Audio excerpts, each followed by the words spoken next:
Backyard Conversations podcast. What's up, fam? Welcome back to Backyard Conversations. It's a pleasure to have you here with us. I don't know about you, but at one point in my Christian life, I felt extremely lonely that I didn't have any friends. But I had to kind of like figure out this, I guess, the hard way, that in ministry, there's a difference between serving somebody and actually being friends with somebody. I felt like I couldn't relate to certain people the way I wanted to relate to them. Have you ever experienced anything like that? Growing up, like once we started the church, I started serving pretty young. Like 13, 14, playing piano. I would teach here and there with the youth and all that. But we were pretty small, so I didn't have much of an issue. But I did feel a natural difference. Like, not everybody at church was my friend. Like, they were all, not that I didn't like them, right? I was fine with people at church, but not everybody was like as close to me as some of the youth were, you know? Right. And that difference was pretty noticeable to me. Sometimes, like in a Christian life, we have this misconception about, being friendly and tolerating everything. Friendship has a little bit more deeper roots than the mutual connection that you do with the regular churchgoer that you serve, but not necessarily as your friend. What is the difference? Serving somebody comes out of humility and obedience and love, and it's often done because of God, right? Jesus washed the disciples' feet. Even though he was the Lord, he served them in that way so that he can be an example. And I feel like in church we do that as well, but sometimes our relationship can look very, I guess, superficial, because it's like we're not able to build strong relationships because we mix the two together. The difference between serving somebody and the difference between actually building a friendship with somebody, which can take years. For sure. Yeah, and that's a basic Christian principle. I think service can lead to friendship, at some point. For sure. But that's just basic Christian, like 101. God tells us to serve others, right? Yeah. The greatest law, love God with all your heart. And the second is like it, love your neighbor just as you would yourself, with all your heart, blah, blah, blah. So it's basic Christian principle to just serve. And friendship, like the reason we're making the distinction, right, and that you're bringing it up, right, I think you had a good point that a lot of times we mix it up because sometimes there is kind of a strain in churches where, like, you're expected to be maybe too friendly with people. Yeah. Right. Make jokes that you're not at the stage to be making, or some people are just like that where they don't really respect boundaries as much, and maybe there's an expectation that you just have to be friendly with everybody because you're in church and we go to the same church and all that. But really, I think we should be probably okay with the fact that, hey, I'm not your friend, and that's fine, right? We don't need to be everybody's friend in church, but we can still just serve one another and be acquainted and be all nice. But and friendship is a little bit different. Friendship is basically walking with someone through life, offering support, trust, being vulnerable, kind of like the relationship that David and Jonathan had with each other. They, wept together, they smiled together, they walked together. So the roots are very different. So service doesn't require mutual closeness. Friendship does. In friendship, you get to talk deep conversations, but then you have like some stuff that has happened, a leader or somebody that is in a position to serve, and they end up exposing like areas of their life that the person that they're serving is not particularly ready to manage or to confront or even give good advice. You know what I mean? So what's the motivation of service? Galatians 5:13 says, serve one another humbly in love. So again, it's an act of love. And in fact, the Bible also calls us to serve even if they are our enemies. Yeah, it does. So, right, Jesus still washed Judas's feet, right? So, and to know, I don't know, I think we were going to say this later, but it just came to mind, right? There were 12 disciples, but Jesus had a lot of followers. Yeah. But there was only 12 that he was close with. Yeah. Right? And he loved all of them, right? So he served all of them out of love. He's Jesus, so he loves us. He loves us all. And he did it, and we have to follow his example. So, But a friendship, it's a connection of trust. Proverbs 17:17 says, "A friend loves at all times, and a brother is born for adversity." So what does this mean? I've learned this in my later life, that finding good friends is hard, man. yeah. Finding like people who genuinely care for you and want the best for you, it's extremely hard, because naturally speaking, we tend to always want something out of everything, right? If I have a friendship with you, I'm gonna gain something from it, and which there's nothing wrong from that, but it's wrong when that's the whole mindset of it, and that's the whole purpose behind it, right? Where you are a consumer and you never give, which is what we have nowadays. It's like everybody consumes. You go to church to consume. You go to college to consume. You go to work to consume. And it's all about me. Not enough. So it's hard.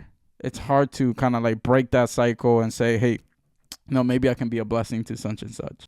I've noticed that like sometimes I've been in I guess quiet seasons, and I paid attention to those friends that kind of like reach out and say, hey man, just checking in, or let's go out, or let's do this. And I really appreciate that, because it shows me that I'm not alone in this walk. Jesus served a lot of people, but only had a few friends. And from that circle of friends, he only had like 2 close friends. Yeah, what it was the 3, Peter, James, and John. They were like the close ones. Yeah. Can we do both? Can we serve and be friends with somebody? I think if you're a friend, you have to serve them, right? Friends serve each other. So yeah, for sure. At one point, John 15:15, Jesus says to his disciples, "I no longer call you servants. Instead, I have called you friends." So Jesus is the right example of, like, I guess, a healthy friendship and of doing both. So as a follower of Christ, we're called to serve everyone, but we are not called to be close friends with everyone. Why? Why do you think we're not called to be close friends with everybody? It's a lot of time and investment. Yeah. It's draining. And not in a bad way. But like, not everybody can be your friend, because friendship takes work, right? Like any relationship. Any relationship takes work, right? It takes time and dedication and checking up on each other and caring about each other, right? And you can't do that with the whole world. And you definitely can't do it with your whole congregation, right? I mean, especially if you're in a medium church, bigger church, let's say, I mean, even like a small one, like 50 people. Like 50 people is a lot of people, you know, to keep track of, to care about. That's a lot of birthdays, right? Yeah. You're gonna get everybody a birthday gift. you're gonna be broke real quick. And let me tell you something. For those who go to church, don't expect your pastor to show up to every single event of your life. And this is where I'm going, right? We are consumers, and we, we demand so many things from people.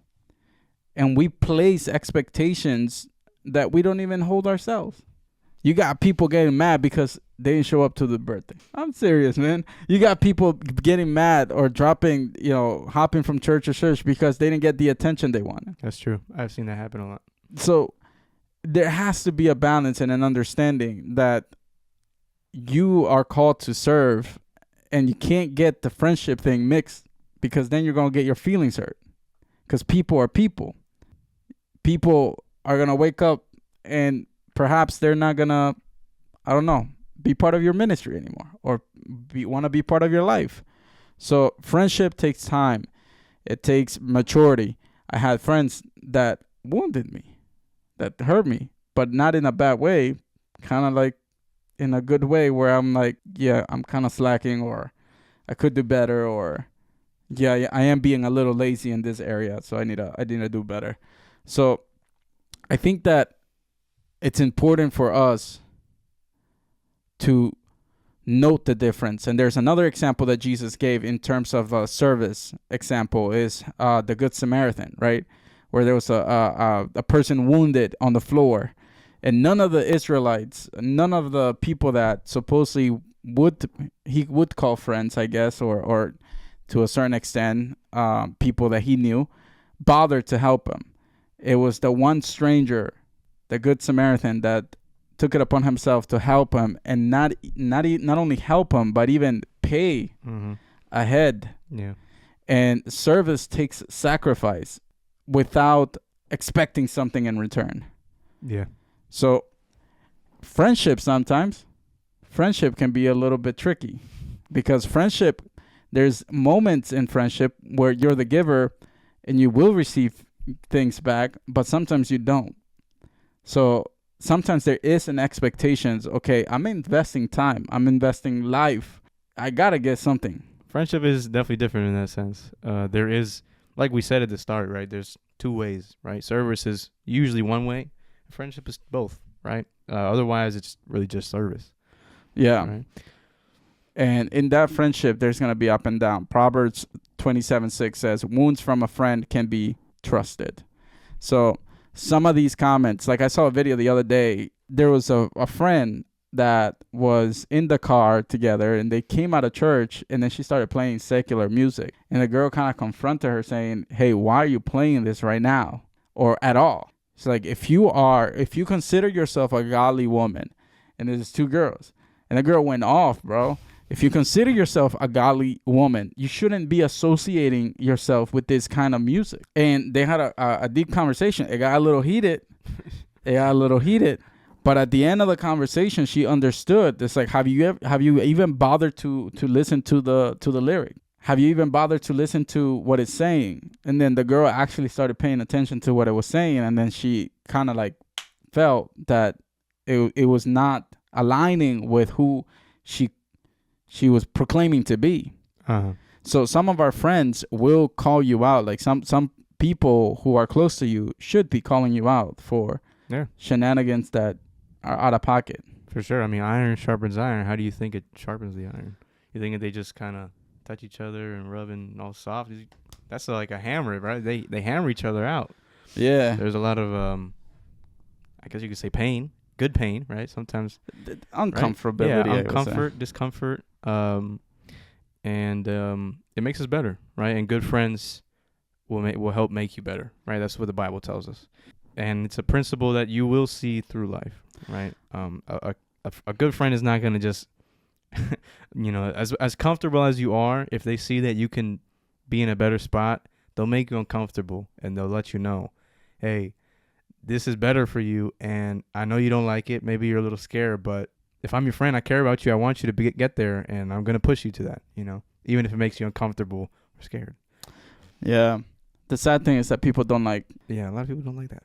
Because you don't like somebody telling you what to do because you got daddy issues, or you got some sort of issues where you can't follow, orders or instructions from someone. You push them away. And you continue to push them away. You continue to push people away because they want better for you, because they make you uncomfortable. I've had people shut down in front of me when I've told them, hey, man, like, you should be in a better position by now. Yeah. I mean, it's hard. Some things are hard to hear, but if you're their friend, I mean, you got to do it. And then there's the other way around, right? You got to consider your circle. And this is where this all is leading to. Take a look at your circle and find out who you're serving and who's actually your friend. And if you're married, right? If you're married, I strongly believe that your best friend or your closest friend should be your wife or your husband. There's no such thing as having another or opposite gender as your best friend. Like, drop that shenanigan, fam. Yeah. That is not okay. That's for your wife or your husband. It's not okay. It wouldn't even make sense. You married to someone. You spending every day of your life together, and they're not your best friend. Right. Like, what? Come on. I mean, you get into fights and arguments, but you spend that much time with somebody. I mean, how are they not? I mean, plus, the Bible tells us, especially men, right? So, love your wife the way Christ loved the church, right? Sacrifice for them, do everything for them.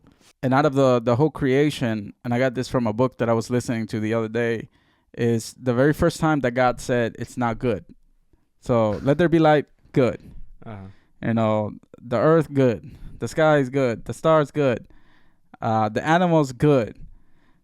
The very first time that he was like, it is not good, is when he acknowledged that it Oh, wasn't yeah. good for men For to man be alone. Yeah. Yeah. And sometimes, like with us, it's like our relationship in marriage becomes kind of like a service.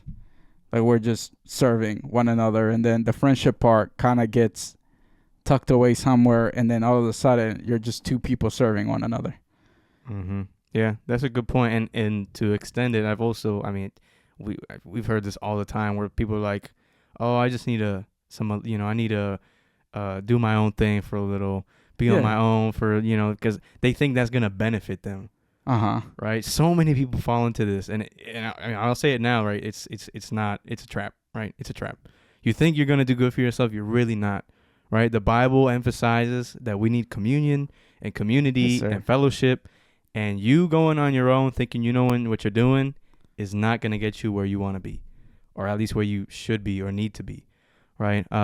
You need friends, we're saying you don't need everybody to be your friend, but you do need friends. You need a good circle, people you can trust, people who will, yes, they have your back, but they'll also get on you when you need it, right? They're not afraid to, push some of your buttons if that's what's going to help you. Don't feel the need to overdo it, but you still need it. Don't just throw it out of your life. We need friends, right? We need friendship. The Bible's clear. Two are better than one, because if one falls, the other one is there to pick them up. Amen. So it's not beneficial. You always need that perspective, as long as that person has also godly rooted principles. Yeah. Because there's a huge difference between receiving advice. I think Pastor was preaching on this not so long ago. There's a huge difference between receiving advice, good advice, from someone that is wise versus receiving advice from somebody that is wise but has the awareness of God's sovereignty and kingdom. There's a huge difference. One is going to be more beneficially to your life because it will have an internal impact.